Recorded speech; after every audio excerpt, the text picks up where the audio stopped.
নমস্কার, আমি অয়ন। আজ কিশোরীয় ছোটবেলার সাথীর তরফ থেকে আমার জন্মদিনে উপলক্ষে আপনাদের একটি বিশেষ উপহার।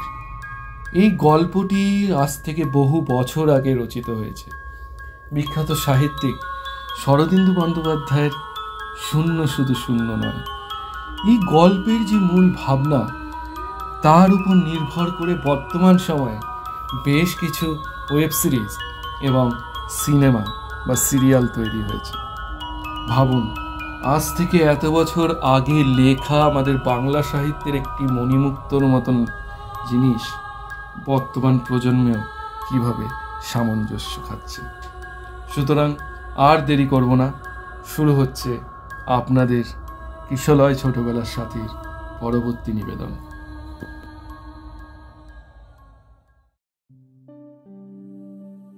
বাংলাদেশের নরম মাটি শেষ হয়ে যেখানে ছোটনাগপুরের পাথুরে কঠিনতা আরম্ভ হয়েছে, সেইখানে একটা ছোট্ট রেল স্টেশন। স্টেশন ঘিরে 2-4টি লোকালয়। বেশিরভাগ ট্রেন এখানে থামে না, হুইসেল বাজিয়ে টিটকারি দিতে দিতে চলে যায়।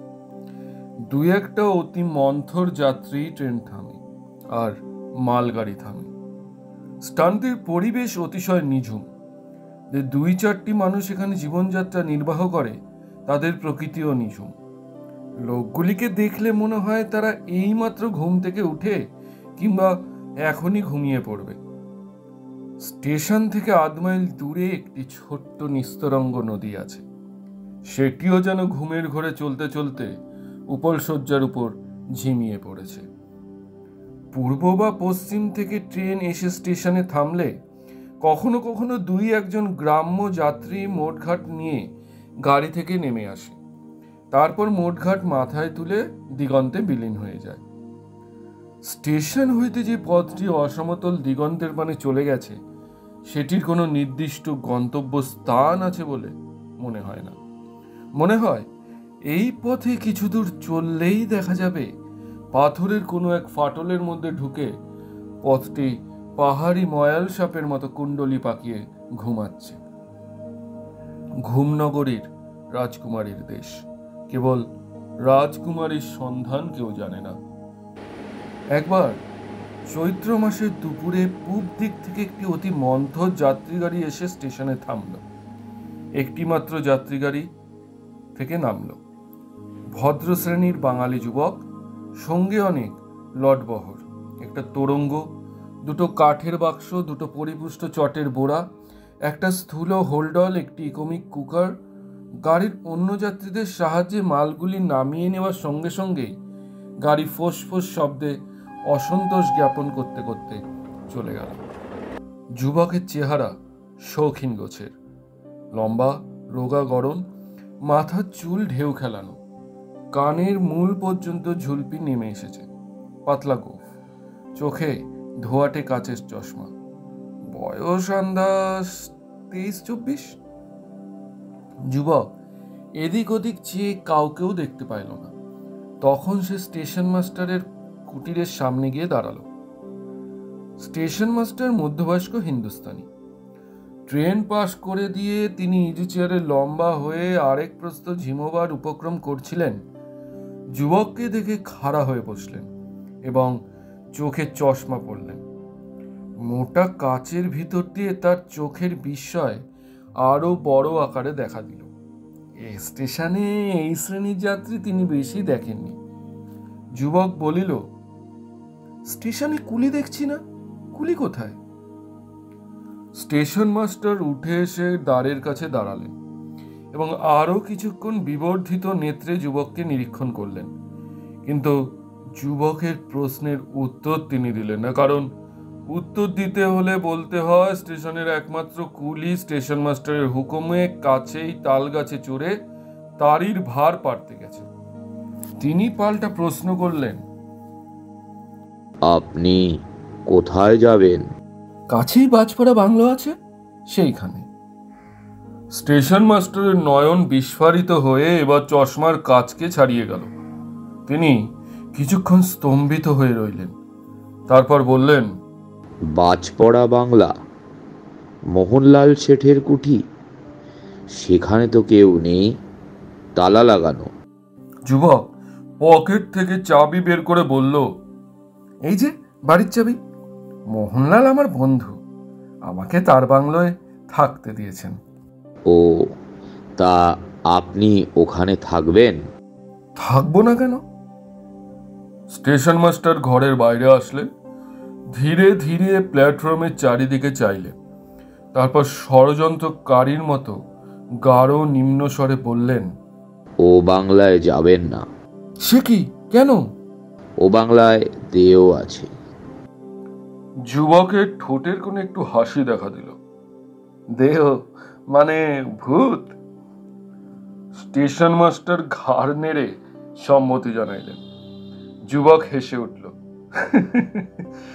ভালোই হলো, একজন সঙ্গী তো পাওয়া যাবে। স্টেশন মাস্টার এবার গম্ভীর হয়ে গেলেন। যে অর্বাচীন ভূত প্রেত নিয়ে তামাশা করে তাকে সদুপদেশ দিতে যাওয়া পণ্ডশ্রম। তিনি হাত বাড়িয়ে বললেন, আপনার টিকিট? যুবক টিকিট বের করে দিল। স্টেশন মাস্টার টিকিট পরীক্ষা করলেন, তারপর টিকিট পকেটে রেখে নির্লিপ্ত কণ্ঠে বললেন, কলি জরুরি কাজে বাইরে গেছে। আপনার যদি মুটের দরকার হয় স্টেশনের বাইরে যান, সেখানেই একটি মুদির দোকান আছে, সেখানে লোক পাবেন। যুবক বাইরে গিয়ে মুদির দোকান পাইল। দোকানটি একধারে মুদির এবং ময়রার দোকান। একদিকে চাল ডাল মশলা, অন্যদিকে লাড্ডু মিঠাই পকৌড়ি। ময়রা দোকানে বসে পকৌড়ি ভাজছিল এবং দুইজন অন্তরঙ্গের সঙ্গে ধীর কণ্ঠে আলাপ করছিল। যুবককে দেখে সচকিত হয়ে উঠল। তারপর যুবকের অভিপ্রায় জানতে পারিয়ে তাদের একেবারে চক্ষু স্থির হয়ে গেল। ভূতের বাড়িতে মানুষ থাকবে? এত বড় বুকের পাটা! যা হোক, মোট বহনের প্রস্তাবে মুদি আপত্তি করল না, বরং 1 টাকা মজুরির লোভে সবান্ধবে প্ল্যাটফর্মে এসে মোট মাথায় তুলে নিল। যুবক লক্ষ্য করল, বাজপড়া বাড়ির উদ্দেশ্যে যাত্রা করবার পূর্বে মুদি নিজের দোকান থেকে কিছু মিষ্টান্ন তেলে ভাজা পুটলি করে বেঁধে নিল। যুবক মোটবাহীদের সঙ্গে চলতে চলতে জিজ্ঞাসা করল, সঙ্গে খাবার নিলে যে? বাজপড়া বাড়ি কি অনেক দূর? মুদি বলল, জি না, কাছে, দেওকে চড়াবো বলে নিল। ও, ভূতকে খেতে দেবে? খাসা ভূত তো পিন্ডি খায় না, তেলে ভাজা খায়। জি, আমরা সবাই পালা করে ভোগ দিই। ভোগ না দিলে কি হয়? তা কি বলা যায় হুজুর, ঘরে আগুন লেগে যেতে পারে। মুদির একজন সাথী বলল, ভূত আজ পর্যন্ত কারু ঘরে আগুন লাগায়নি হুজুর, কিন্তু একদিন খাবার না পেলেই কারু না কারু ঘরে ঢুকে খাবার খেয়ে যায়, ফেলে ছড়িয়ে নষ্ট করে। তাই আমরা ব্যবস্থা করেছি, যার যেদিন পালা সে সেদিন মুদি ভাইকে 4 পয়সা দেয়, মুদি ভাই দেওকে খাবার দিয়ে আসে। ভূতকে তোমরা কেউ দেখেছো? গোড়ার দিকে কেউ কেউ ছায়ামূর্তি দেখেছিল, এখন আর দেখা যায় না। ভূত বাজপড়া বাড়িতে থাকে জানলে কি করে? বাড়িতে বাজ পড়ার কিছুদিন পর থেকেই ভূতের আবির্ভাব হয়েছে। আজ 10 বছরের কথা। যারা বজ্রাঘাতে মরেছিল তাদেরই একজন ভূত হয়ে আছে। বাজপড়া বাড়ির একটু ইতিহাস আছে। 15-16 বছর আগে মদন শেঠ নামক একজন ধনী ব্যবসাদার অর্থ উপার্জনের ক্লান্তি বিনোদনের জন্য নিভৃত স্থানে এই বাড়ি করেছিলেন। তিনি বছরে 2-1 বার এসে বাড়িতে বাস করতেন।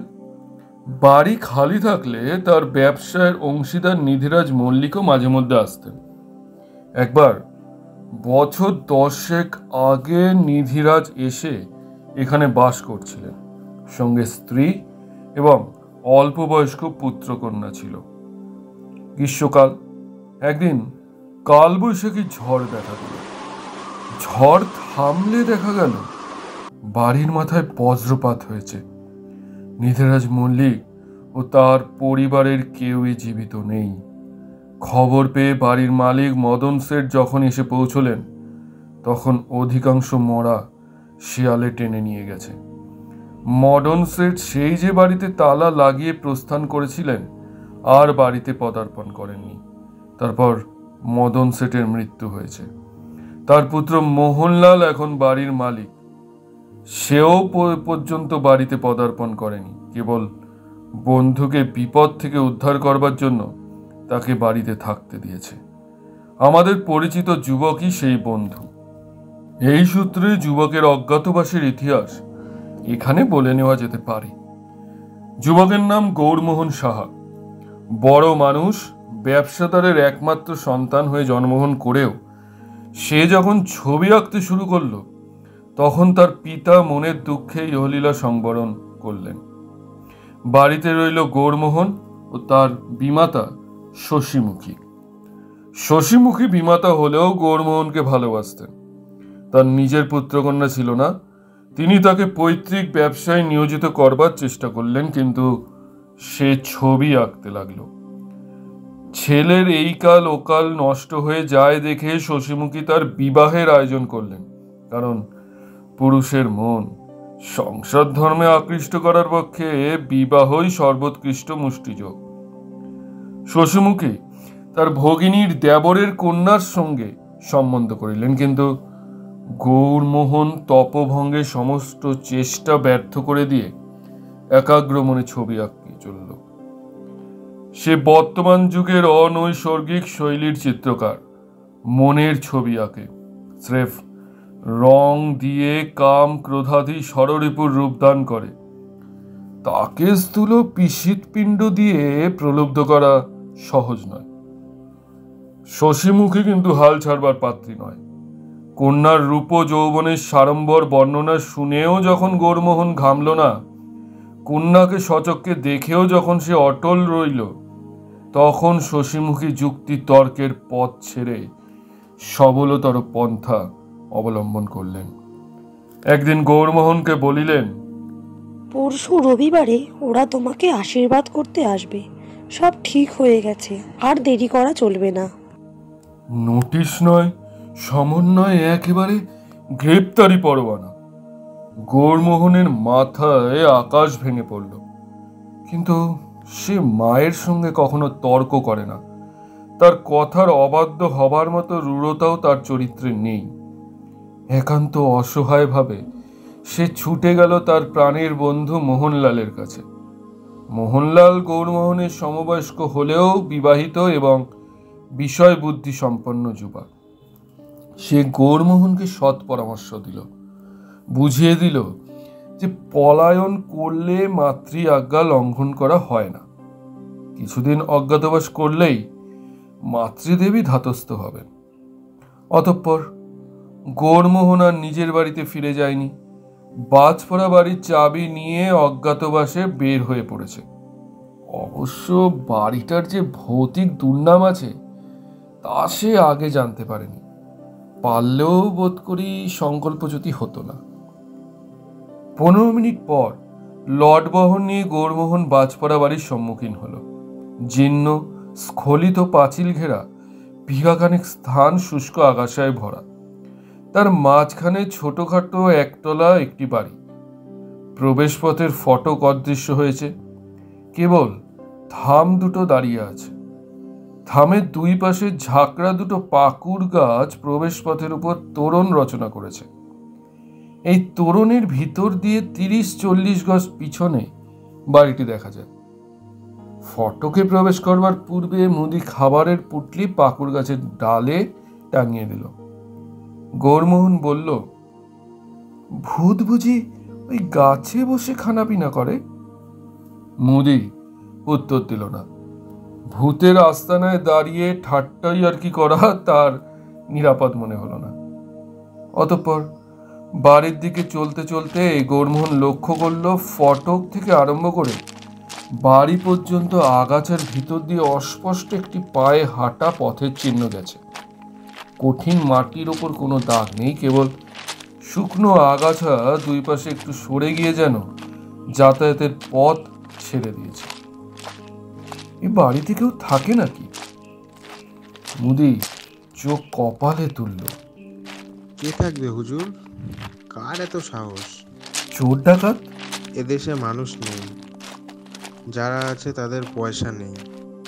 চোর ডাকাত কি জন্য আসবে? আমরা 20 বছরের মধ্যে চোর ডাকাতের নাম শুনিনি। গৌরমোহন ভাবল হয়তো শেয়াল কুকুর এদিক দিয়ে যাতায়াত করে। আরো কিছু দূর যাওয়ার পর দেখা গেল অস্পষ্ট পথটা বাড়ির সদরে না গিয়ে বাড়ির পাশ দিয়ে বেরিয়ে পিছন দিকে চলে গেছে। সদর দরজায় মরচে ধরা তালা লাগানো। কিছুক্ষণ চেষ্টা করবার পর তালা খুলে গেল। গৌরমোহন বাড়ির মধ্যে প্রবেশ করল। সে আশা করেছিল বহুকালের অব্যবহৃত বাড়ির মেঝে পুরু হয়ে ধুলো জমেছে। ঘরের কোণে কোণে ময়লা মাকড়সার জাল ধুলার ভারে ঝুলে পড়েছে। সে মনে মনে স্থির করে রেখেছিল কুলিদের আরো কিছু পয়সা দিয়ে অন্তত একটা ঘর পরিষ্কার করা যাবে। কিন্তু এ কি, ঘরের মেঝে তকতক করছে, কোথাও একটু অপরিচ্ছন্নতার চিহ্ন নেই, যেন অতিথির আগমন প্রত্যাশায় কেউ সমস্ত ঝেড়ে মুছে পরিষ্কার করে রেখেছে। গৌরমোহন অন্য ঘরগুলিতেও দেখল। বাস করবার জন্য গুটি চারেক ঘর, তাছাড়া রান্নাঘর, স্নানের ঘর ইত্যাদি সমস্তই ঝাড়া মোছা, ব্যবহারে সুমার্জিত। বাড়ি বহুকাল বন্ধ থাকলে দূষিত বায়ুর যে অস্বাস্থ্যকর শ্বেতাগন্ধ পাওয়া যায় তা একেবারে নেই। বরং যে গন্ধটা গৌরমোহনের নাকে আসলো তা এই বাড়ির পক্ষে বড়ই বিস্ময়কর। মানুষের গন্ধ। যে বাড়িতে সর্বদা মানুষ বাস করে সে বাড়ির বাতাসে একটি সহজ স্বাভাবিক গন্ধ আছে, তা আমরা পাই না। রূপকথার রাক্ষসেরা বোধহয় পায় সেই গন্ধ। কিন্তু এ গন্ধ এ বাড়িতে আসলো কোথা থেকে? বাড়ির দরজায় তালা লাগানো ছিল। গৌরমোহনের গায়ে হঠাৎ কাঁটা দিল। ইহা ভয়ের রোমাঞ্চ নয়, শতপ্রবৃত্ত স্নায়বিক প্রতিক্রিয়া। মনকে শক্ত করে সে বাইরের ঘরে ফিরে আসলো। মুদি ও তার সঙ্গী দুজন মোটঘাট নামিয়ে অস্বচ্ছন্দভাবে অপেক্ষা করছিল। গৌরমোহন তাদের মজুরি দিল। মুদি বলল, হুজুর, আপনার রাত্রিরে খানাপিনার কি হবে? যদি হুকুম করেন গরম গরম পুরি তরকারি এনে দিতে পারি। আজ রাত্রে কিছু দরকার হবে না, আমার সঙ্গে যা আছে তাতেই চলে যাবে। কিছু যদি দরকার হয় কাল সকালে তোমার দোকানে যাব। জি হুজুর।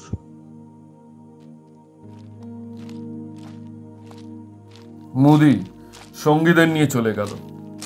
তাদের চলে যাবার সঙ্গে সঙ্গে গৌরমোহনের মনে হলো সে একেবারে একা। সে নিজেকে বুঝালো একা থাকবার জন্যই তো সে এখানে এসেছে। সে নিজে নিজের জন্য রাঁধবে, খাবে, ঘুমাবে আর মনের সুখে ছবি আঁকবে। নিরন্তর বিয়ে কর এই তাগাদা শুনতে হবে না। সূর্যাস্তের এখনো দেরি আছে, তবে রৌদ্রের রং হলদে হয়ে গেছে। গৌরমোহন বাড়ির বাইরে আসলো। এককালে বোধহয় বাড়ি ঘিরে ফুলের বাগান ছিল, এখন বাগানের চিহ্ন মাত্র নেই। বর্ষার জল পেয়ে যে আগাছা প্রতি বছর জন্মগ্রহণ করে তাও এখন রোদে পুড়ে খড় হয়ে গেছে। সে খড়ের ভিতর দিয়ে অস্পষ্ট পায়ে হাঁটা পথের ইশারা। গৌরমোহন সেই ইশারা অনুসরণ করে বাড়ির পিছন দিকে চলল। ওদিকটা এখনো দেখা হয়নি। পথটি বাড়ির পাশ দিয়ে গিয়ে পিছনে খিড়কির দরজার কাছে শেষ হয়েছে। গৌরমোহন দরজা ঠেলে দেখলো ভিতর থেকে বন্ধ। তারপর সে পিছন দিকে ঘাড় ফিরে একেবারে চমকে উঠল। পিছন দিকে পাঁচিল নেই, তার পরিবর্তে চওড়া সিঁড়ি ধাপে ধাপে নেমে গেছে। যেখানে সিঁড়ি শেষ হয়েছে সেখানে স্বচ্ছ শীর্ণ একটি নদী বিরল বাঁশ পাহাড়ি মেয়ের মতো শুয়ে আছে। ওপারে শিলাখণ্ড রচিত ঢালু পাড়। বাড়ির পিছন দিকে লুকানো এই দৃশ্যটি দেখে গৌরমোহন মুগ্ধ হয়ে চেয়ে রইল। চারদিকের শিলা সংকুল শুষ্কতার মাঝখানে দৃশ্যটি যেন আরো জীবন্ত হয়ে উঠেছে। যারা এই নিভৃত স্থানে বাড়ির পিছন দিকে পাথর বাঁধানো ঘাট তৈয়ার করেছিল, তারা কাল স্রোতে ভেসে কোথায় চলে গেছে, কিন্তু ঘাটটি এখনো জীবন্ত রয়েছে। নূতন মানুষের পদধ্বনি শুনবার আশায় উৎসুক চোখে অপেক্ষা করছে। গৌরমোহন ঘাটে গিয়ে দাঁড়ালো। তার শিল্পী চোখ চারদিকে ফিরে দৃষ্টিটির রস গ্রহণ করিল। তারপর সে জুতো খুলে ঘাটের নিম্নতম সিঁড়িতে গিয়ে পা ডুবিয়ে দাঁড়ালো। ওহ, কি ঠান্ডা জল! রক্তচক্ষু সূর্যের ভয়ে বাতাসের সমস্ত শীতলতা যেন এই জলের মধ্যে আশ্রয় নিয়েছে। সে নত হয়ে মুখে চোখে জল দিল। মনে মনে স্থির করল কাল সকালে উঠেই নদীতে স্নান করিবে। ঘাট থেকে ফেরবার পথে গৌরমোহন আবার পথের অস্পষ্ট রেখা দেখতে পারল। আসিবার সময় লক্ষ্য করেনি ঘাট থেকে খিড়কি দরজা পর্যন্ত রেখা রয়েছে। সে একটু বিমনা হলো। শেয়াল কুকুরের পায়ের দাগ। শেয়াল কুকুর সদর দরজায় আসে কেন, এবং সেখান থেকে ঘাটেই বা যায় কেন? এদিক ওদিক ঘুরে ঘুরে গৌরমোহন আবার বাড়ির সামনের দিকে উপস্থিত হলো। সূর্য অসম দিগন্ত রেখা স্পর্শ করেছে। হঠাৎ একটা কথা মনে পড়ে যাওয়ায় সে দ্রুত পায়ে ফটকের দিকে চলল। ফটকের পাকুড় গাছের নিচে ছায়া ছায়া হয়ে এসেছে। যেখানে গাছের ডালে খাবারের পুটলি টাঙিয়ে দিয়েছিল, গৌরমোহন সেখানে গিয়ে দাঁড়ালো। দেখিল পুটলি অন্তর্হিত হয়েছে। গ্রীষ্মকালে সূর্যাস্তের পর দিনের আলো বেশিক্ষণ থাকে, তাই অন্ধকার হবার আগেই গৌরমোহন গিয়ে নিজের জিনিসপত্র গুছাতে লেগে গেল। অবশ্য সব জিনিসপত্র আজই মোট খুলে বার করবার প্রয়োজন নেই, কিন্তু কিছু জিনিস আজ রাত্রেই প্রয়োজন হবে। লণ্ঠন, মোমবাতি, স্টোভ ইত্যাদি এবং বিছানা। বাড়িতে আসবাবপত্র কিছুই ছিল না, কিন্তু গৌরমোহনের মনে পড়ল একটা ঘরে সে একটি লোহার খাট দেখেছে। সে গিয়ে আবার দেখে আসলো, হ্যাঁ, পশ্চিম দিকের ঘরের এক কোণে একটি সরু লোহার খাট আছে। সে খাটটিকে টেনে জানলার সামনে আনলো। জানলায় মোটা মোটা গরদ আছে, কিন্তু কাজ বেশিরভাগ ভাঙা। গ্রীষ্মকালে তাতে কোনো অসুবিধা নেই। গৌরমোহন হোলডল টানে এনে বিছানা পাইতে ফেলল। বিছানা, বালিশ সবই নতুন। বন্ধু মোহনলাল জোগাড় করে দিয়েছে। বন্ধু বটে মোহনলাল, যেমন তার বিষয়বুদ্ধি তেমনই তার বন্ধুপ্রীতি। একজোড়া নতুন চটি জুতাও বিছানার মধ্যে দিতে ভুলে নাই। রাত্রে পরিবার জন্য সিল্কের পাজামা স্যুটও দিয়েছে। গৌরমোহন জুতো খুলে চটি পরল। তারপর হৃষ্ট মনে বাইরের ঘরে ফিরে আসলো। বাক্স, প্যাকিং কেস, চটের বস্তা প্রভৃতিতে কোথায় কি আছে মোহনলাল বলে দিয়েছিল, কিন্তু গৌরমোহনের ভালো মনে নেই। সে পকেট থেকে চাবি বের করে প্রথমে ট্রাঙ্ক খুলল। ট্রাঙ্কটা মোহনলালের। তার ভিতরের কাপড়, জামা, তোয়ালে প্রভৃতিও মোহনলালের। বন্ধুকে ব্যবহার করতে দিয়েছে। দুই বন্ধুর শরীরের মাপ একই রকম। একের জামা অন্যে পরলে বেমানান হয় না। উপরন্তু ট্রাঙ্কে সাবান, চুলের তেল, দাড়ি কামাবার যন্ত্রপাতি, আয়না, চিরুনিও আছে। একটি বৈদ্যুতিক টর্চও আছে। গৌরমোহনের মন খুশিতে ভরে উঠল। নিত্য ব্যবহার্য সকল বস্তুই বন্ধু দিয়েছে। সে টর্চটি নিয়ে পকেটে রাখলো। তারপর ট্রাঙ্ক সরিয়ে ছোট্ট প্যাকিং কেসটা টেনে আনলো। ওই লম্বা প্যাকিং কেসটার ইজেল, ক্যাম্বিস প্রভৃতি আকার সরঞ্জাম আছে। সেটা আজ খুলবার দরকার নেই। এটাতে কি আছে দেখা যাক। শূন্য বাড়িতে নতুন করে সংসার পাতবার আনন্দে গৌরমোহন মরিয়া হয়ে উঠল। প্যাকিং কেসের ঢাকনা চারদিকে খুলে দেখল ঘরকন্যার জিনিস। একটা ছোট্ট হেরিকেন লণ্ঠন, 2 বান্ডিল মোমবাতি, স্টোভ, স্পিরিটের বোতল, চায়ের প্যাকেট, টিনের দুধ, চিনি, কেটলি, টিপট, পিরিচ পিয়ালা, এমনকি দুধের টিন খুলবার যন্ত্রটা পর্যন্ত বাদ দেয়নি। গৌরমোহনের মন কেমন তৃপ্তিতে ভরে উঠল, তেমনি চায়ের পিপাসাও জেগে উঠল। তার সন্ধ্যের চা পানের গোধূলি লগ্ন উপস্থিত। আজ যে তাকে সপাক চা খেতে হবে তার স্মরণ ছিল না। সে হৃষ্ট মনে চা প্রস্তুত করতে প্রবৃত্ত হলো। সঙ্গে বড় একটা ফ্লাস্কে জল আছে, কিন্তু নদী থেকে জল এনে চা প্রস্তুত করাই প্রশস্ত।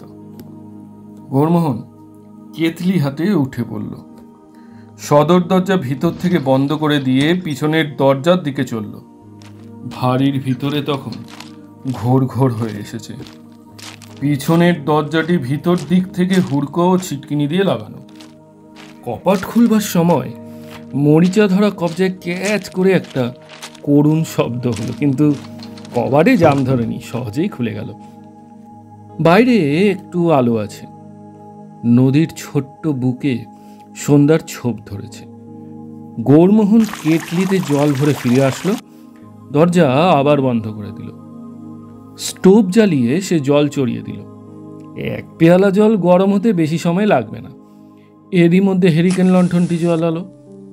স্টোভের ছোট্ট নীল শিখার পাশে হলুদ বর্ণ একটি বুদবুদ ফুটে উঠল। ঘরের অন্ধকার গাঢ় হয়ে আসছিল এবং একটু একটু হালকা হলো। 5-6 মিনিটের মধ্যে চা তৈরি হয়ে গেল। গৌরমোহন তখন ইকোমিক কুকার খুলে তার খোলের ভিতর থেকে খাবার বার করলো। আলাদা টিফিন বাক্স না দিয়ে বন্ধ কুকারের মধ্যেই খাবার দিয়েছে।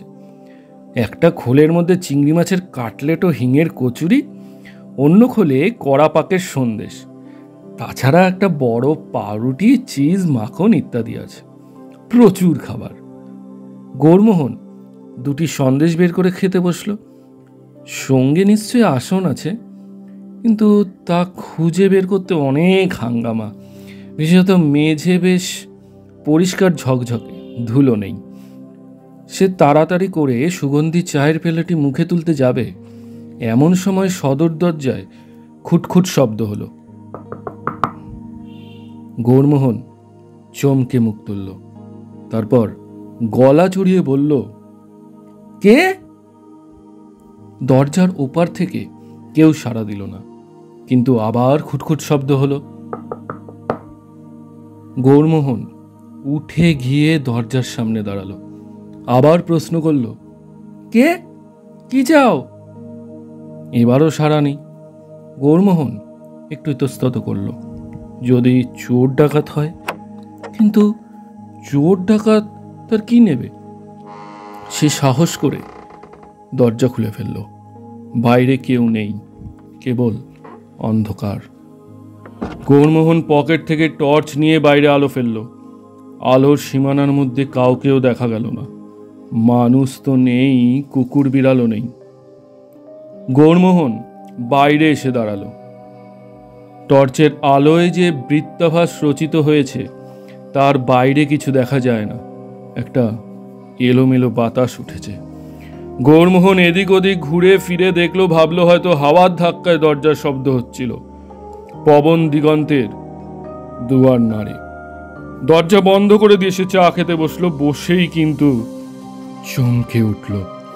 প্লেটে একটি কাটলেট ও একটি সন্দেশ রয়েছে। সে সচকিতভাবে ঘরের চারদিকে চাইল। তবে তবে কি বিড়াল ঢুকেছিল? তার ক্ষণিক অনুপস্থিতির সুযোগ পেয়ে কাটলেট ও সন্দেশ নিয়ে পালিয়েছে? নিশ্চয়ই বিড়াল, তাছাড়া আর কি হতে পারে? বিড়ালের উচ্ছিষ্ট খাবার প্রবৃত্তি তার হলো না। সে খাবারের প্লেট একপাশে সরিয়ে রেখে চায়ের পেয়ালা এক চুমুকে নিঃশেষ করে উঠে দাঁড়ালো। দেখতে হবে বিড়ালটা বাড়ির মধ্যে কোথাও লুকিয়ে আছে কিনা। টর্চ নিয়ে গৌরমোহন প্রত্যেকটি ঘর দেখল, কিন্তু কোথাও বিড়াল নেই। অবশ্য কাঁচ ভাঙা জানলা দিয়ে পালিয়েও থাকতে পারে।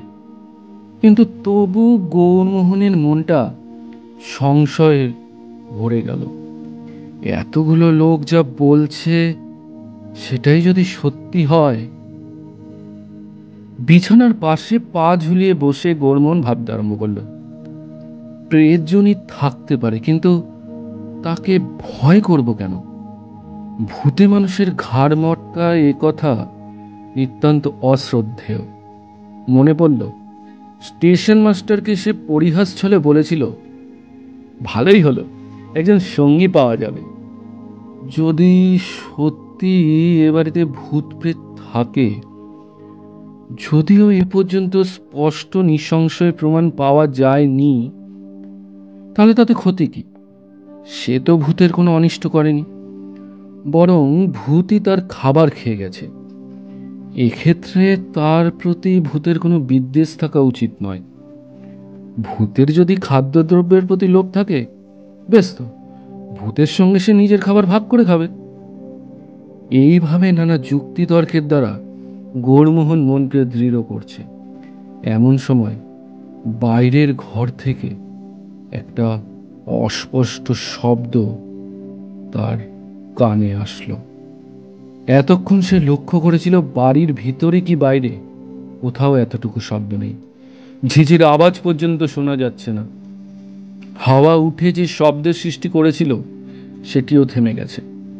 তাই এত গভীর স্তব্ধতার মধ্যে সামনের ঘরের সামান্য আওয়াজটা সে শুনতে পারল। গৌরমোহন নিঃশব্দে উঠে দাঁড়ালো। হ্যারিকেন লণ্ঠনটা সামনের ঘরেই ছিল। সে পা টিপে টিপে গিয়ে ঘরে উকি মারল, কেউ নেই। তখন সে টর্চ জেলে দ্রুত ঘরের চারদিকে ঘোরালো।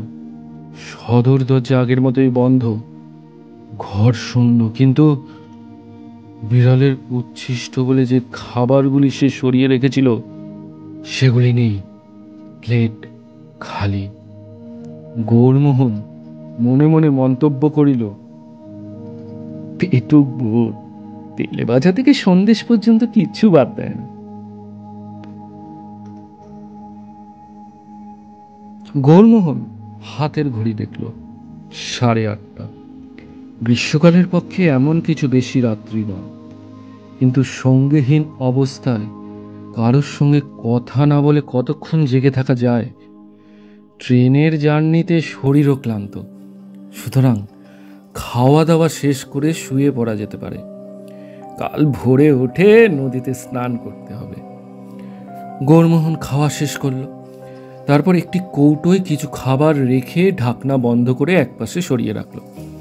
বিড়াল ঢাকনা খুলে খেতে পারবে না, কিন্তু ভূতের যদি খিদের উদ্রেক হয় সে স্বচ্ছন্দে খেতে পারবে। নিঃসংশয় প্রমাণও পাওয়া যাবে। সামনের এবং পিছনের দরজা বন্ধ আছে কিনা ভালো করে দেখে নিয়ে সে শুয়ে পড়ল। লণ্ঠনটা কমিয়ে ঘরের এক কোণে রাখল। টর্চ বালিশের পাশে রইল। খোলা জানলা দিয়ে ফুরফুরে বাতাস আসছে। আকাশের দক্ষিণ দিকে কয়েকটা উজ্জ্বল তারা দেখা যাচ্ছে।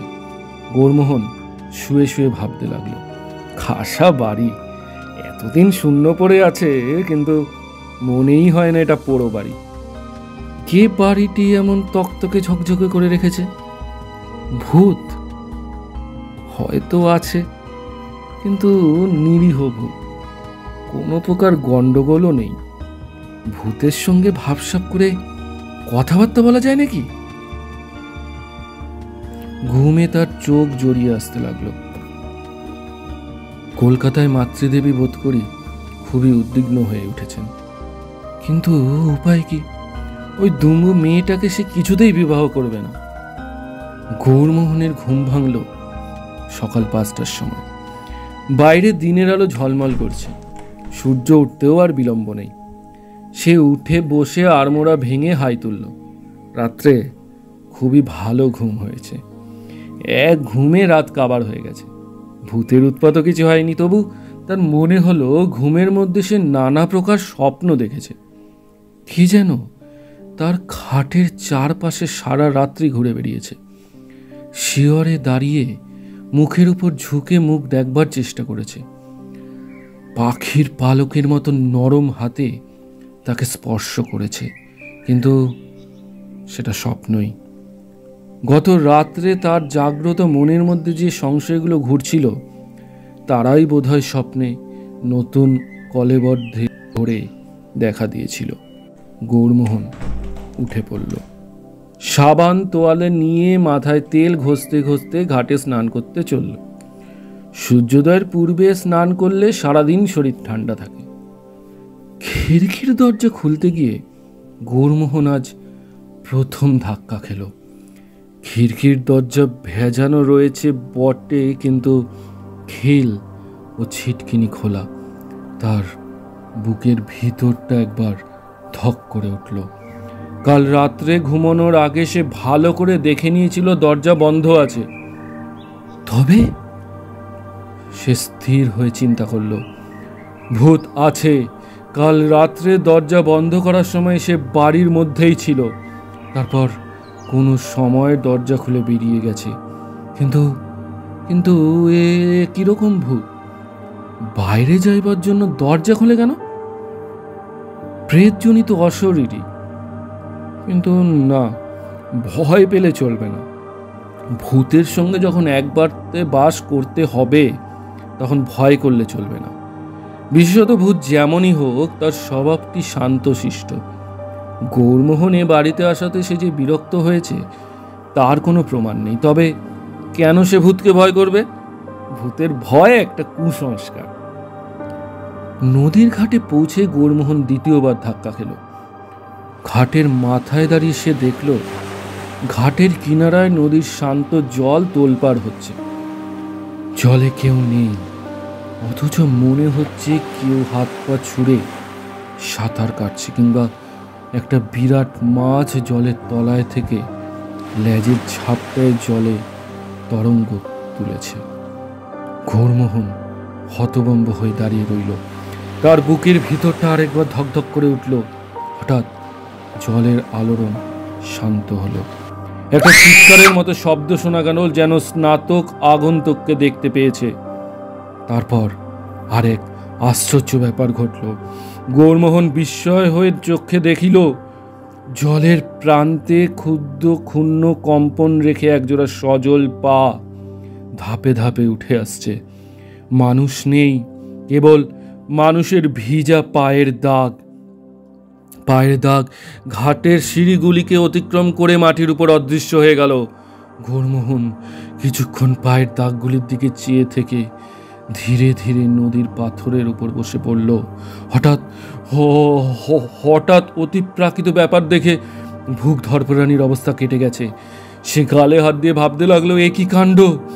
এ কেমন প্রেত! এ প্রেতের ক্ষুধা তৃষ্ণা আছে। দরজা খুলে সে বাড়ির বাইরে আসে, নদীর জল উদ্বেলিত করে স্নান করে। সবই মানুষের মতো, কেবল কেবল চোখে দেখা যায় না। হয়তো সব প্রেতই এইরকম। মানুষ তাদের সম্বন্ধে একটা বিকৃত ধারণা করে বসে আছে। জলে ভেজা পায়ের চিহ্নগুলি তার চোখের সামনে শুকিয়ে নিশ্চিহ্ন হয়ে গেল।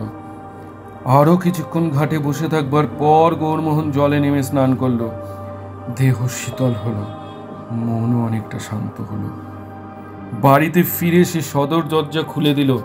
তারপর চা তৈরি করতে বসল। স্টোভ ও লণ্ঠনের জন্য কেরোসিন জোগাড় করতে হবে। ইকোমিক কুকারের জন্য কাঠ কয়লা দরকার। চা প্রস্তুত হলে পাউরুটিতে মাখন মাখিয়ে সে খেতে বসল। খেতে বসে তার মনে পড়ে গেল কাল রাত্রে ডিবার মধ্যে খাবার রেখেছিল ভূত খায় কিনা দেখবার জন্য। ডিবাটা ঢাকনা ঢাকা ছিল। গৌরমোহন সেটা টেনে নিয়ে খুলে দেখল খালি কৌটোর দিকে চেয়ে সে কিছুক্ষণ চিন্তা করল। তারপর শূন্যের দিকে মুখ তুলে প্রশ্ন করল, তুমি এখন কিছু খাবে? গৌরমোহন কান খাড়া করে রইল, কিন্তু কিছু শুনতে পেল না। প্রেত বোধহয় কথা বলতে পারে না। সে আরেক পেয়ালা চা ঢাললো, 2 স্লাইস রুটিতে মাখন লাগিয়ে খানিকটা দূরে রেখে আসলো। তারপর চা পান করতে করতে আর চোখে দেখতে লাগলো। প্রেত কিন্তু খেতে আসলো না। চা রুটি যেমন পড়েছিল তেমনই পড়ে রইল। ব্রেকফাস্ট শেষ করে গৌরমোহন এবার উঠে দাঁড়ালো। ঘরটা বড় অগোছালো হয়ে আছে, বস্তাগুলোও খোলা হয়নি। এবার লাগা যাক। একটা অসুবিধা এই যে বাড়িতে একটিও ফার্নিচার নেই। একটা টেবিল, একটা চেয়ার, একটা কাবার্ড যদি থাকতো। যাক, মেঝেয় জিনিসপত্র গুছিয়ে কাজ চালাতে হবে। পাঞ্জাবির আস্তিন গুটিয়ে গৌরমোহন প্রস্তুত হচ্ছে, এমন সময় খোলা দরজা দিয়ে বাইরের দিকে তার দৃষ্টি পড়ল। ফটকের কাছে একটা লোক উকি ঝুঁকি মারছে, কিন্তু ভিতরে প্রবেশ করতে সাহস করছে না। বোধহয় মুদি গৌরমোহন বেঁচে আছে কিনা দেখতে এসেছে। গৌরমোহন দ্বারের বাইরে এসে হাতছানি দিয়ে মুদিকে ডাকলো। মুদি তখন চক্ষু গোল করে কাছে এসে দাঁড়ালো। হুজুর, আপ জিন্দা হ্যাঁ? গৌরমোহন হেসে বলল, আলবাত জিন্দা হে। তুমি কি ভেবেছিলে ভূতে আমার ঘাড় মটকেছে? মুদির বিস্ময় বিমূঢ়তা কাটলো বটে, কিন্তু তার মুখ দেখে মনে হলো সে খুশি হতে পারেনি। ভূত যেন তাহার কর্তব্য কর্মে অবহেলা করেছে। অবশেষে মুদি বলল, কিছু দেখেননি? ভূত দেখিনি। মুদি এবার সত্যি সত্যি অসন্তুষ্ট হলো, বলল, আপনারা স্মৃচ্ছ, তাই দেও আপনাকে দেখা দেয়নি, কিন্তু আছে, একদিন দেখবেন। আমি তো তাকে দেখবার জন্য চোখ পেতে আছি, কিন্তু ও কথা থাক। আমার এক বোতল কেরোসিন আর কিছু কাঠ কয়লা চাই, তুমি এনে দিতে পারবে? মুদি বলল, এখন পারবো না, আধা ঘন্টা পরে ট্রেন আসবে, এখন আমার জিলেবি ভাজা বাকি। তবে আপনি যদি আমার সঙ্গে আসেন দিতে পারি। বেশ, চলো। গৌরমোহন সদর দরজায় তালা লাগিয়ে মুদির সঙ্গে বের হয়ে পড়ল। ফটকের ভিতর দিয়ে যাওয়ার সময় গৌরমোহন জিজ্ঞাসা করল, তুমি আজ ভোরবেলায় এদিকে এলে যে? মুদি পাকুড় গাছের দিকে আঙুল দেখিয়ে বলল, দেওয়ার জন্য ভোগ এনেছিলাম।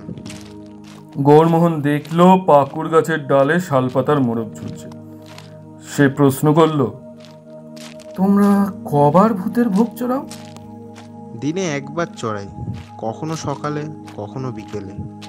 ও, তাই ভূতের পেট ভরে না। মুদি চমকে তার পানি চাইল। পেট ভরে কিনা আপনি জানলেন কি করে? গৌরমোহন উত্তর দিল না, শুধু হাসল। আধ ঘন্টা পর গৌরমোহন ফিরে আসলো। এক হাতে গলায় দড়ি বাঁধা কেরোসিনের বোতল, অন্য হাতে কাঠকয়লার পুটলি। ফটক পার হবার সময় সে দেখলো পাকুড় গাছের ডালে খাবারের মোড়ক যেমন ঝুলছিল তেমনই ঝুলছে।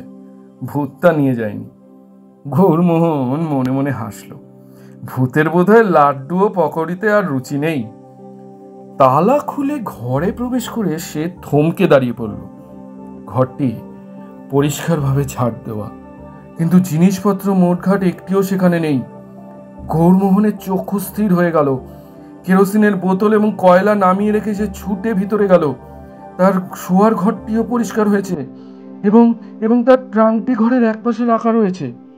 অতঃপর গৌরমোহন অন্য সব ঘরগুলিতে গিয়ে দেখলো তার কোনো জিনিস হারিয়ে যায়নি। যে বস্তুগুলি খোলা হয়নি সেগুলি অন্য একটি ঘরে রেখে এসছে। ইকোনমিক কুকার, স্টোভ ইত্যাদি যাবতীয় দ্রব্য রান্নাঘরে শোভা পাচ্ছে। যে দুটি পেয়ালা সে চা ঢেলেছিল সেই দুটি ধোয়া মোচা অবস্থায় রান্নাঘরে রয়েছে। প্লেট দুটিও তাই।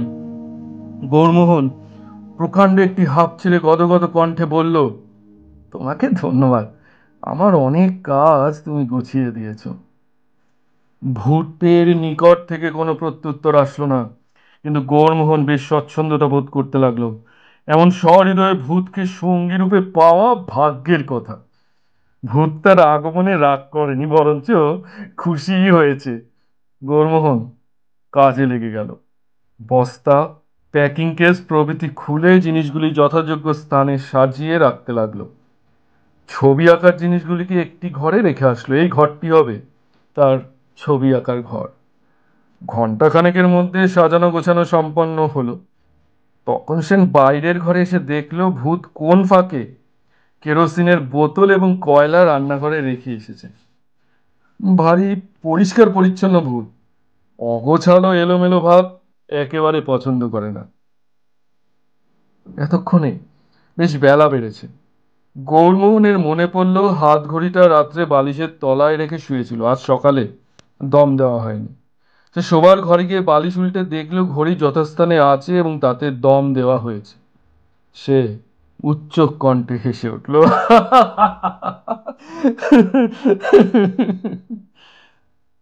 ঘড়িতে এখনো 8টা বাজেনি, সুতরাং রান্না চড়াবার তাড়া নেই।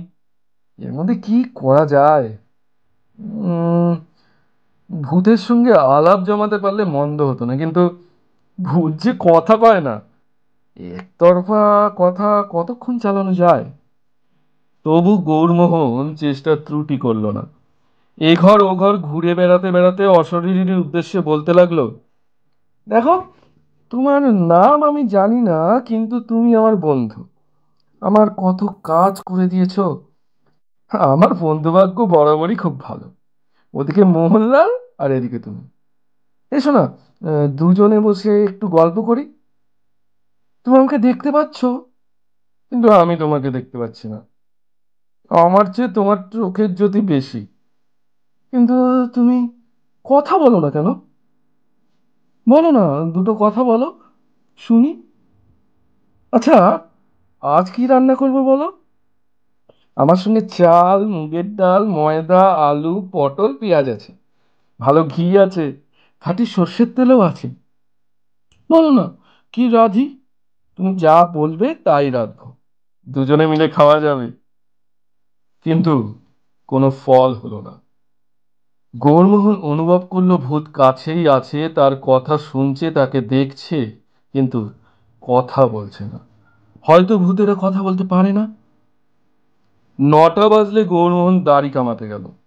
দাড়ি কামাবার জরুরি প্রয়োজন ছিল না, এখানে কেই বা তাড়াতাড়ি লক্ষ্য করবে, কিন্তু সময় কাটাবার জন্য একটা কিছু তো করতে হবে। ছবি আঁকার জোগাড় যন্ত্র করতে পারতো, কিন্তু সকাল থেকে তার মন চঞ্চল হয়ে আছে, ছবি আঁকায় মন বসবে না। দাড়ি কামাবার ঘোর যন্ত্রগুলি ঘাটে গিয়ে পরিষ্কার করে আসতে 9:30 বাজলো। এবার রান্না চালানো যেতে পারে। বেশি কিছু নয়, ভাত, আলু ভাতে আর আলু পটলের ডালনা, সঙ্গে ঘি আছে, এতেই এবেলা চলে যাবে। ওবেলা না হয় ভালো করে রাঁধা যাবে। গৌরমোহন রন্ধন ব্যাপারেরও একজন শিল্পী। রান্নাঘরে গিয়ে সে প্রথমে নদী থেকে 1 বালতি জল নিয়ে আসলো। তারপর চাল ধুয়ে এবং আলু পটল কুটে কুকারে রান্না চড়িয়ে দিল। 2 ঘন্টা আর কোনো কাজ নেই। গৌরমোহন গুনগুন স্বরে সুর ভাজতে ভাজতে বাড়িময় ঘুরে বেড়ালো। ট্রাঙ্ক খুলে জিনিসপত্র নাড়াচাড়া করলো। আসবার সময় হাওড়া স্টেশনে কয়েকটি লোমহর্ষক উপন্যাস কিনেছিল, সেগুলির পাতা উল্টালো। চিত হয়ে শুয়ে পা নাড়তে নাড়তে কলকাতার পরিস্থিতির কথা ভাবতে লাগলো। মা বোধহয় এতক্ষণ কলকাতা শহর চষিয়া ফেলছেন। তিনি যদি জানতে পারেন মোহনলাল ষড়যন্ত্রে লিপ্ত আছে, তা হইলে আর রক্ষে থাকবে না। মোহনের জীবন দুর্বিষহ হয়ে উঠবে। 12টার সময় গৌরমোহন আহার করতে বসলো। সঙ্গে একটা মাত্র বগি থালা ছিল, সেটিতে ভূতের জন্য ভাত বাড়লো, নিজের জন্য রেকাবি নিল। করিতে করিতে ভূতকে বলল, তুমি খেতে বসলে পারতে, একসঙ্গে খাওয়া চুকিয়ে নেওয়া যেত। যা হোক, তোমার যেমন ইচ্ছে, আমার সামনে খেতে যদি সংকোচ হয়। একাই আহার সম্পন্ন করে গৌরমোহন শয়ন ঘরে ফিরে গেল। একটি লোমহর্ষক উপন্যাস নিয়ে শয়ন করলো। দিবানিদ্রা তার অভ্যাস নেই, একটু ঝিমুনি দিয়ে ভাতের নেশা কাটিয়ে উঠে পড়বে।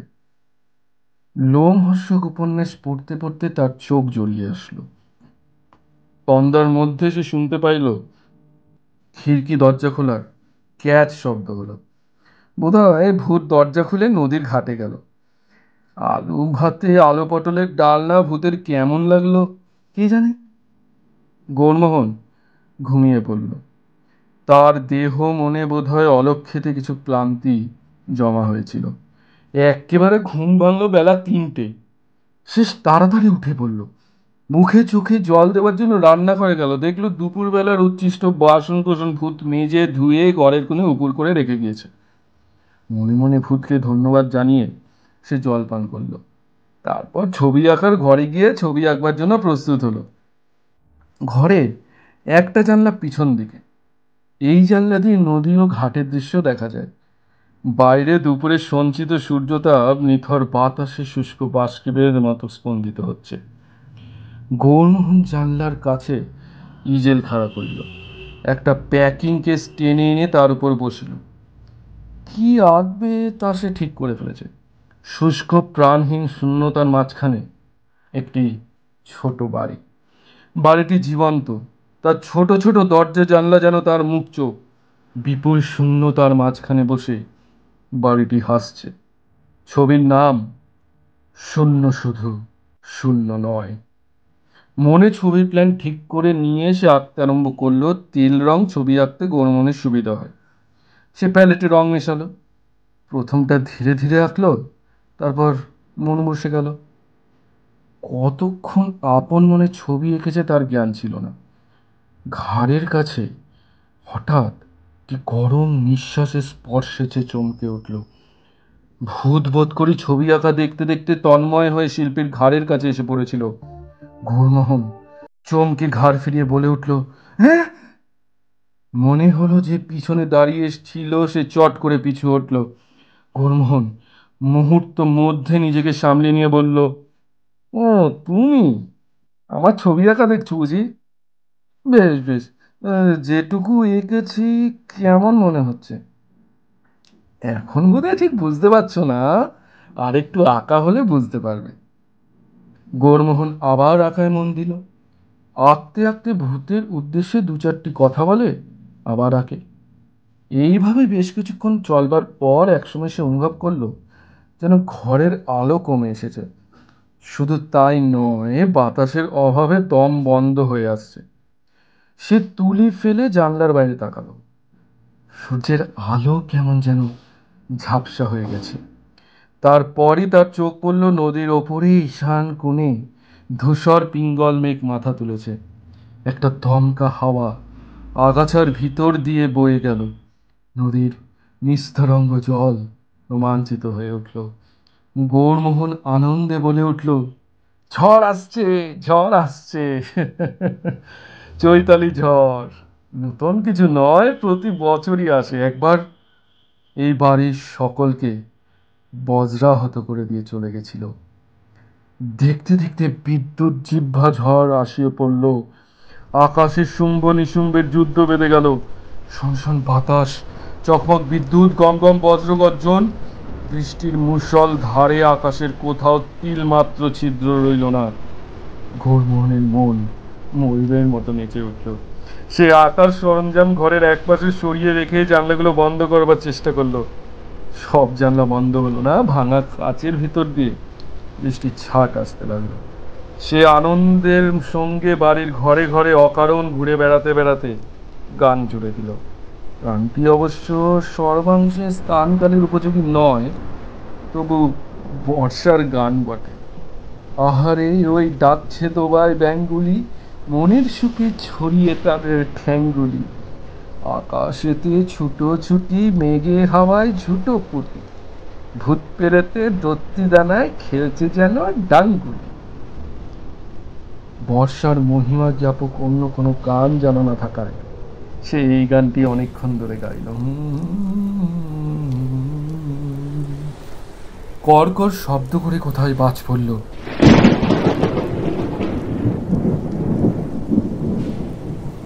গৌরমোহন খাটের কিনারায় বসে পা দোলাতে দোলাতে জানলা দিয়ে বাইরের দিকে চেয়ে আছে।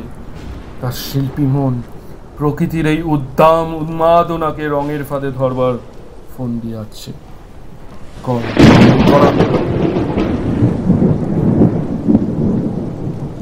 এবার যেন বাড়ির খুব কাছেই বাজ পড়ল। বিদ্যুতের ঝলক এবং বাজের আওয়াজ প্রায় একসঙ্গে তার চক্ষু কান ধাঁধিয়ে দিল। তারপরই লোমহর্ষক কাণ্ড। গৌরমোহনের কানের কাছে ভাঙা ভাঙা অস্ফুট স্বরে, আমার বড্ড ভয় করছে বলে কে তাকে জড়িয়ে ধরল। গৌরমোহনের হৃৎপিণ্ড একটা ডিগবাজি খেয়ে গলার কাছে ধরপড় করতে লাগলো। সে দিশাহারা হয়ে অদৃশ্য জীবনের আলিঙ্গন থেকে মুক্ত হবার জন্য হাত পা ছুটছুট চিৎকার করিতে লাগলো। কে কে, আরে ছেড়ে দাও, আমাকে ছেড়ে দাও। কিন্তু সে অদৃশ্য প্রাণীর আলিঙ্গন ছাড়াতে পারলো না। ধস্তাধস্তি করতে করতে ভাঙা ভাঙা স্বর শুনতে পেল, আমাকে ছেড়ে দিও না, আমার বড্ড ভয় করছে।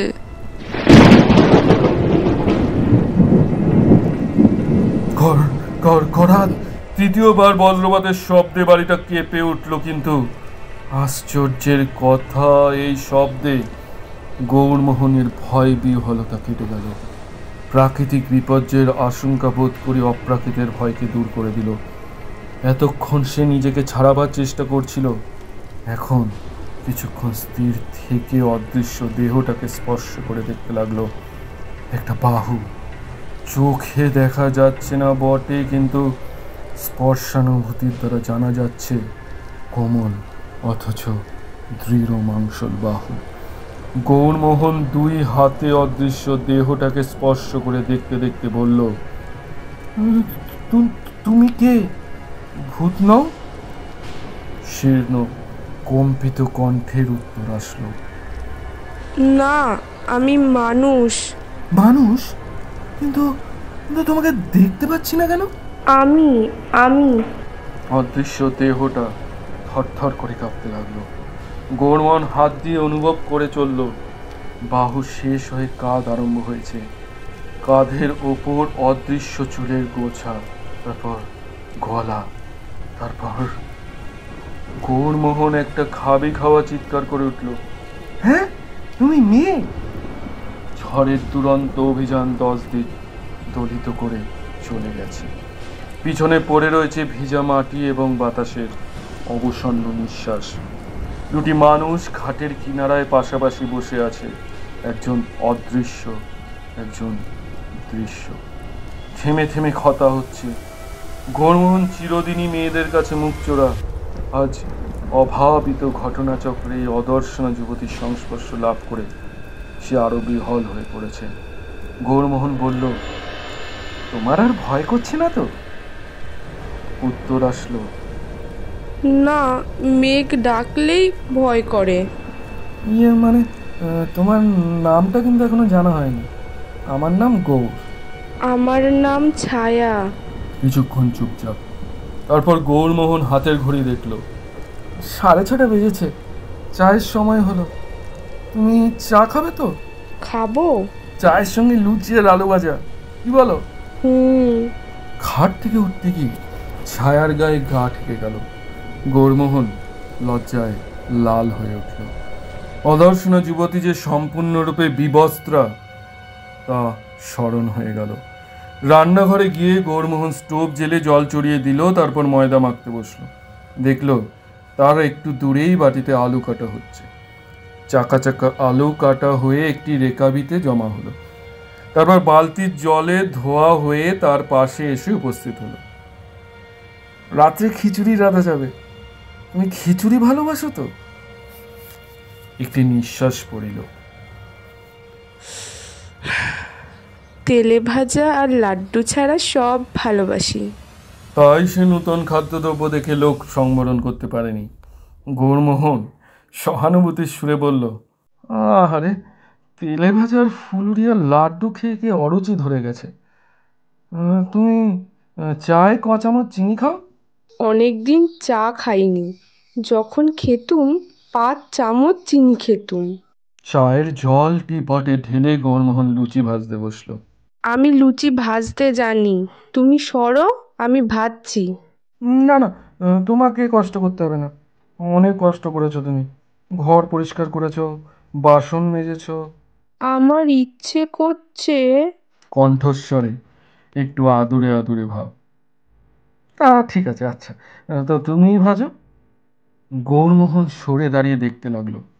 লুচি ও আলু ভাজা প্রস্তুত হলো, রেকাবির ওপর সজ্জিত হলো, স্টোভ নিভে গেল। দুজনে খেতে বসলো। গৌরমোহন চা ঢাললো, নিজের পেয়ালায় 2 চামচ নিয়ে দিল, ছায়ার পেয়ালায় 5 চামচ। খাওয়া চলছে, ছায়ার রেখাবি থেকে লুচির টুকরো শূন্যে উঠে অদৃশ্য হয়ে যাচ্ছে। চায়ের পেয়ালাও ক্রমে ক্রমে খালি হয়ে গেল। গৌরমোহন দেখছে, তার বিস্ময় কিছুতেই শেষ হচ্ছে না। তুমি হঠাৎ কথা বললে যে? আগে তো কথা কওনি। কথা কইতে ভুলে গিয়েছিলুম। বলতে চেষ্টা করছিলুম, কিন্তু মুখ দিয়ে কথা বেরোচ্ছিল না। তারপর বাজ পড়ার শব্দ হলো, ভয়ে মুখ দিয়ে কথা বেরিয়েই গেল। গৌরমোহন চায় চুমুক দিয়ে একটু সংকুচিত হাসল। মানে শুধু কথাই বলনি, আমাকে জড়িয়েও ধরেছিলে। বড্ড ভয় করছিল যে। সকল অকপট লজ্জা নেই। লজ্জাবোধ করি স্ত্রীলোকের দেহ চেতনার অভিব্যক্তি। যার দেহ দেখা যায় না, সে কিসের লজ্জা করবে? আচ্ছা, কাল আমি যখন এলুম, তুমি আমাকে দেখেছিলে? হ্যাঁ, আমি তো পাকুড় গাছতলায় দাঁড়িয়েছিলুম। আমি যখন বাড়িতে এসে উঠলাম, তখন তোমার কি মনে হয়েছিল? প্রথমটা ভয় ভয় করছিল, তারপর তোমাকে খুব ভালো লাগলো। গৌরমোহনের বুকের ভিতরটা দুরু দুরু করে উঠল, কিন্তু তা ভয়ের দুরু দুরু নয়। সে রাত্রে পেট ভরে খিচুড়ি খাবার পর গৌরমোহন নিজের খাটের পাশে এসে বসলো। ছায়া তার গা ঘেঁষে বসলো। এই কয়েক ঘন্টায় গৌরমোহনের লজ্জা সংকোচ অনেকটা কেটেছে। তবু ছায়ার গায়ে গা ঠেকলে তার শরীর একটু রোমাঞ্চিত হয়ে উঠল। আচ্ছা, তুমি তুমি মানে খালি গায়ে থাকতে কোনো অসুবিধা হয় না? অভ্যাস হয়ে গেছে। প্রথম প্রথম দু একবার কাপড় চুরি করে পরেছিলুম, কিন্তু কাপড় পরলে শুধু কাপড়টাই দেখা যায়, আমাকে দেখা যায় না। লোকে ভয় পায়, তাই আর পরি না। ভালো কথা। তুমি রাত্রিরে শো কোথায়? মেঝেই শুই। শীতকালে শীত করে না? না, আমার অভ্যাস হয়ে গেছে। তা হোক, আজ তোমাকে খাটে শুতে হবে। আমি তোষক পেতে মেঝেই শোবো। না, আমি খাটে শোবো না। তুমি মেয়ে হয়ে মেঝেই শোবে আর আমি খাটে শোবো? হতেই পারে না। আমি খাটে শোবো না। শোবে না? তাহলে মেঝেতেই তোমায় তোষক পেতে দিই। কোন ঘরে শোবে বলো? এই ঘরেই শোবো, তুমি ওঠো, আমি তোষক পেতে দিচ্ছি। গৌরমোহন কুণ্ঠিত হয়ে উঠে দাঁড়ালো। উম, এই ঘরে কিন্তু মানে খাটে দুখানা তোষক, দুটো বালিশ ছিল। ছায়া একখানা তোষক টেনে খাটের পাশেই পেতে ফেলল। গৌরমোহন বলল, বালিশ নাও। একটু হাসির শব্দ শোনা গেল। বালিশ লাগবে না, তোষকেই হয়তো অস্বস্তি হবে। এবার ঘুমিয়ে পড়, তোমার বোধহয় ঘুম পাচ্ছে। আলো কমিয়ে দিই। দাও। ঘরের কোণে দেওয়ালের পাশে লণ্ঠনটা জ্বলছিল। এখন কমে গিয়ে দেওয়ালের একটুখানি স্থান আলো করল মাত্র। গৌরমোহন উদ্বেলিত হৃদয়ে অপরিসীম বিস্ময় নিয়ে শুয়ে রইল। এ কি অনির্বচনীয় অভিজ্ঞতা! বিশ্ব সংসারে আর কেউ কি এ অনুভব করেছে? ছায়া? মুহূর্তের মধ্যে ছায়া তার গায়ে হাত দিয়ে দাঁড়ালো। কি? গৌরমোহন বলল, তুমি কে? মানে কি করে অদৃশ্য হয়ে গেলে? কিছুই তো জানা হয়নি, বলবে আমায়? ছায়া খাটের পাশে বসল। গৌরমোহনের একটা হাত নিজের দু হাতের মধ্যে চেপে ধরল। আমার বয়স তখন 9 কি 10 বছর। গৌরমোহন মনে মনে হিসাব করল, ছায়ার বয়স এখন 19 কি 20। বাবা মা আমি আর আমার ছোট ভাই ভাদু এখানে বেড়াতে এসেছিলুম। আমার বাবার নাম ছিল নিধিরাজ মল্লিক। এ বাড়ির মালিক ছিলেন মদনমোহন শেঠ, তাকে আমরা মদন কাকা বলে ডাকতুম। একদিন বিকেলবেলা ঝড় উঠল, আজ যেমন ঝড় উঠেছিল তেমনি। আমরা দৌড় জানলা বন্ধ করে বাড়ির মধ্যে বসে রইলুম। বাড়ির ওপর বারবার বাজ পড়তে লাগলো। আমি এই খাটের ওপর বসেছিলুম। তারপর কি হলো জানি না, আমি ভয়ে অজ্ঞান হয়ে পড়লুম। যখন জ্ঞান হলো, দেখলুম এ ঘরের এক কোণে পড়ে আছি। নিজের হাত পা দেখতে পাচ্ছি না। বাড়িতে কেউ নেই, সামনের দরজায় তালা লাগানো। এখন মনে হয় 3-4 দিন অজ্ঞান হয়েই পড়েছিলুম। গলার আওয়াজ একেবারে বুঝে গিয়েছিল। আমি খিড়কি দৌড় দিয়ে বেরিয়ে বাগানে গেলুম। বাগানেও কেউ নেই। তখন স্টেশনের কাছে বাজারে গেলুম। সেখানে 2-3 জন লোক মুদির দোকানে বসে গল্প করছিল। তাদের কথা শুনে বুঝতে পারলুম আমার মা বাবা ভাই কেউ বেঁচে নেই। কাঁদতে কাঁদতে আবার বাড়িতে ফিরে এলুম। সেই থেকে একলাই বাড়িতেই আছি। প্রথম প্রথম খিদে পেলে মুদির দোকানে গিয়ে খাবার চুরি করে খেতুম, তারপর ওরাই এসে খাবার দিয়ে যেত। এমনি করে কত বছর কেটে গেল, তারপর তুমি এলে। গৌরমোহন শুয়ে শুয়ে ভাবতে লাগলো, কি বিচিত্র এই জগৎ। বাজ পড়ে মানুষ অদৃশ্য হয়ে যায়, এও কি সম্ভব? গৌরমোহন বিজ্ঞান জানে না, হয়তো বিজ্ঞানী ইহার ব্যাখ্যা জানেন। যদি না জানেন তাতেই বা ক্ষতি কি? বিজ্ঞানীরা কি সকল বিশ্ব রহস্যের ব্যাখ্যা করেছেন? এই যে অদর্শনা যুবতী তার হাতে হাত রেখে বসে আছে, সে কি ব্যাখ্যার অপেক্ষা রাখে? গৌরমোহন একটি আকাঙ্ক্ষা ভরা নিঃশ্বাস ফেলে বলল, তোমাকে ভারী দেখতে ইচ্ছে করছে ছায়া। পরদিন সকালবেলা দেরিতে ঘুম ভাঙল।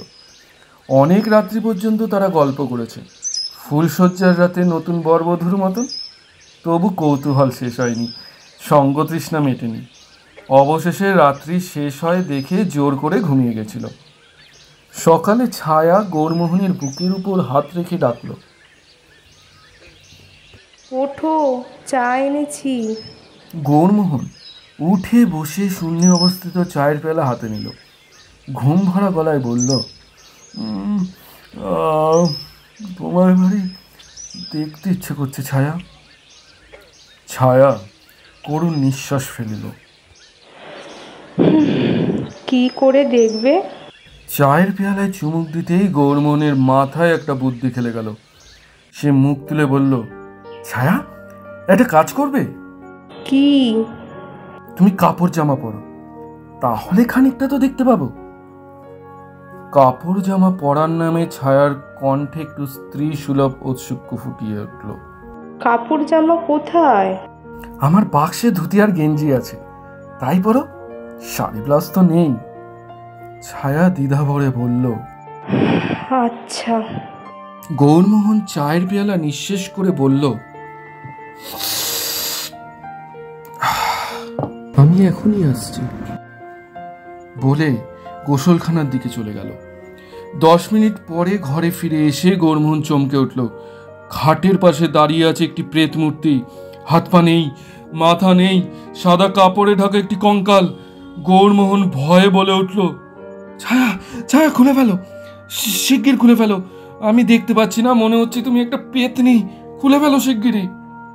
সঙ্গে সঙ্গে ধুতি গেঞ্জি মাটিতে পড়ল। তারপর সারা দিন দুজনে অশান্ত মনে বাড়িময় ঘুরে বেড়ায়, কখনো নদীর ঘাটে গিয়ে দাঁড়ায়। গৌরমোহন বলে, ছায়া, কি করে তোমাকে দেখতে পাবো, ভারী যে দেখতে ইচ্ছে করছে। ছায়া কাঁদো কাঁদো সুরে বলে, আমি কি করব? তোমাকে না দেখতে পেলে জীবনই বৃথা। আমারও মানে? বুঝেছি, আমি তোমাকে না দেখতে পেলে তোমারও জীবন বৃথা। হ্যাঁ। তাহলে এখন কি করা যায়? আমি যেন অন্ধ হয়ে গেছি, সব দেখতে পাচ্ছি, কেবল তোমাকে দেখতে পাচ্ছি না। বিজ্ঞানে আজকাল কত কি হচ্ছে, একটা অদৃশ্য মানুষকে জলজ্যান্ত করে দিতে পারে না, ছাইয়ের বিজ্ঞান। সেদিন দুপুরে গৌরমোহন বিষণ্ণ মনে ছবি আঁকতে বসল। কাল ছবিটা অতি সামান্যই আঁকা হয়েছিল, একটা প্রাকৃতিক পরিবেশের আমেজ ফুটে উঠতে আরম্ভ করেছিল মাত্র। গৌরমোহন ভাবতে লাগলো, এই পরিবেশের মধ্যে ছায়ার একটি কল্পমূর্তি আঁকা যায় নাকি? কাপড় পরা অবস্থায় ছায়ার দেহের যে ইঙ্গিত সে পেয়েছে, তাকেই সূত্র ধরে গোটা মানুষকে আঁকা যেতে পারে। অবশ্য মুখ চোখের গড়ন কাল্পনিক হবে। আচ্ছা ছায়া, তোমার গায়ের রং কিরকম ছিল? ছায়া তার কাঁধে হাত রেখে বলল, বর্ষা, মা বলতেন দুধে আলতা। আর মুখ চোখ? তা কি করে বোঝাবো? আচ্ছা দেখি, তুমি আমার সামনে দাঁড়াও। গৌরমোহন আঙুলের স্পর্শে ছায়ার চোখ মুখ অনুভব করে দেখতে লাগলো।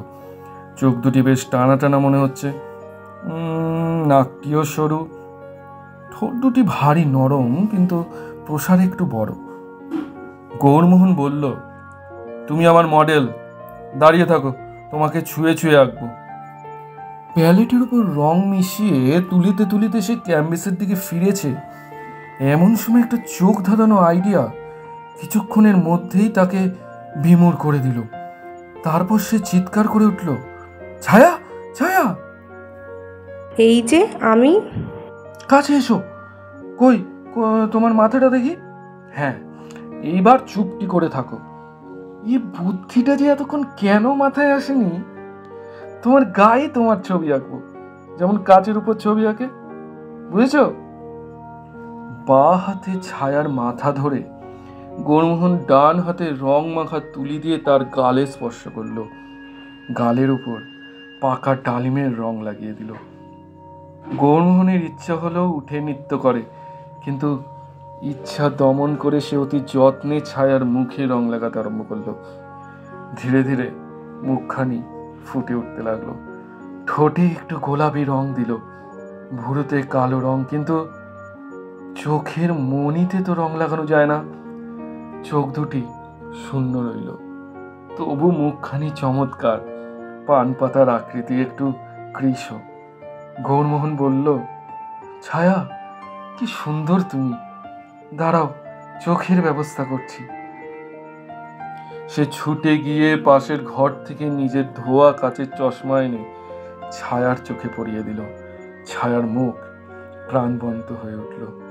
রূপকথার রাজকন্যার মতো মুখ, ঘুমন্ত রাজকন্যার চোখে নিদালির অন্ধকার। ছায়া একটু ভঙ্গুর হাসল। গৌরমোহনের শিল্পী মন আর শাসন মানল না। সে দুই হাত ঊর্ধ্বে তুলে ছায়াকে ঘিরে নাচতে লাগলো। তারপর নাটকীয় পরিস্থিতি। গৌরমোহনের মা শশীমুখী হঠাৎ করেই ঘরের দরজার সামনে এসে আবির্ভূত হলেন এবং গৌরমোহনকে একটি দেহহীন মুন্ডির চারপাশে নৃত্য করতে দেখে একটা অনৈসর্গিক আর্তনাদ ছেড়ে অজ্ঞান হয়ে পড়লেন। তার পিছনে গৌরমোহনের বন্ধু মোহনলাল রোমাঞ্চিত কলেবরে ফ্যাল ফ্যাল করে চেয়ে রইল। শশীমুখীর আবির্ভাব অনৈসর্গিক নয়। গৌরমোহন ফেরার হবার পর তিনি প্রচণ্ড বেগে তদন্ত শুরু করে দিয়েছিলেন এবং অল্পকালের মধ্যেই বুঝতে পেরেছিলেন যে মোহনলাল ষড়যন্ত্রে লিপ্ত আছে। তিনি মোহনলালের গলা টিপে ধরলেন। মোহনলাল বেশিক্ষণ এই কণ্ঠ নিষ্পেষণ সহ্য করতে পারেনি, সত্য কথা বলে ফেলেছিল। তখন শশীমুখী মোহনলালকে সঙ্গে নিয়ে গৌরমোহনকে ধরতে এসেছিলেন। তারপরই এই নাটকীয় পরিস্থিতি। গৌরমোহন বন্ধুকে ভৎসনা করল না, বরং বলিল, ভালোই হয়েছে। সে মোহনলালকে সব কথা খুলে বলল। ছায়া ইতিমধ্যেই নদীতে গিয়ে মুখের রং ধুয়ে আবার সম্পূর্ণরূপে অদৃশ্য হয়ে গেছে। সে ভীতু মানুষ, এসব গন্ডগোল দেখে ভয় পেয়ে গেছে। শশীমুখীর জ্ঞান হলে তিনি ভয়ার্ত চোখে একবার চারিদিকে চাইলেন, তারপর বাবা গো বলে ঊর্ধ্বশ্বাসে স্টেশনের দিকে যাত্রা করলেন। তার গতিবেগ লক্ষ্য করবার লোক ছিল না, থাকলে দৃশ্য দেখে চমৎকৃত হয়ে যেত। পাকুড়তলায় দাঁড়িয়ে গৌরমোহন মোহনলালকে বলল, তুই মাকে নিয়ে ফিরে যা, শিগগির একটা পুরুত নিয়ে আসবি, দেরি করবি না। আচ্ছা, তখন তোর বউকে ভালো করে দেখব। আর একটা কথা, তুই তোর বাড়িটা আমাকে বিক্রি করে দে ভাই, এখানেই বউ নিয়ে থাকবো। বিক্রি করব না, বাড়িটা তোর বিয়ের যৌতুক। আচ্ছা চললাম, কাল পরশুর মধ্যেই পুরো তো নিয়ে ফিরব। দই, সন্দেশ, মাছ, কানের গয়না, বেনারসি সব নিয়ে আসবো। মোহনলাল চলে গেল। গৌরমোহন দাঁড়িয়ে হাত নাড়তে লাগলো। একটি হাত এসে তার হাতের সহিত জড়িয়ে গেল। গৌরমোহন সেই দিকে ফিরে বলল, চলো আরেকবার, ভালো করে এখনো তোমায় দেখা হয়নি। শুনছিলেন শূন্য শুধু শূন্য নয়, রচনা শরদিন্দু বন্দ্যোপাধ্যায়, কথক এবং গৌরমোহনের ভূমিকায় আমি অয়ন, মুদির ভূমিকায় সৌগত, ছায়ার ভূমিকায় সঙ্গীতা, শশীমুখীর ভূমিকায় বর্ণিতা, মোহনলালের ভূমিকায় জয়, স্টেশন মাস্টারের ভূমিকায় শুভজিৎ, মুদির সাথীর ভূমিকায় উজ্জ্বল।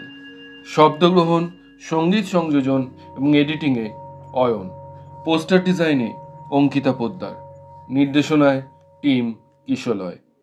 নিজেদের গল্প পাঠান ডেসক্রিপশনে দেওয়া আমাদের মেল আইডিতে। আমাদের সাথে জুড়ে থাকুন ফেসবুক এবং ইনস্টাগ্রামেও, লিংক ডেসক্রিপশনে। ধন্যবাদ। সাথে থাকবেন। আরও অনেক রহস্য, ভৌতিক, কৌতুক, অলৌকিক গল্প আপনাদের আমরা শোনাবার জন্য প্রস্তুত। দেখা হবে আগামী গল্পে। আজকের মতো বিদায়।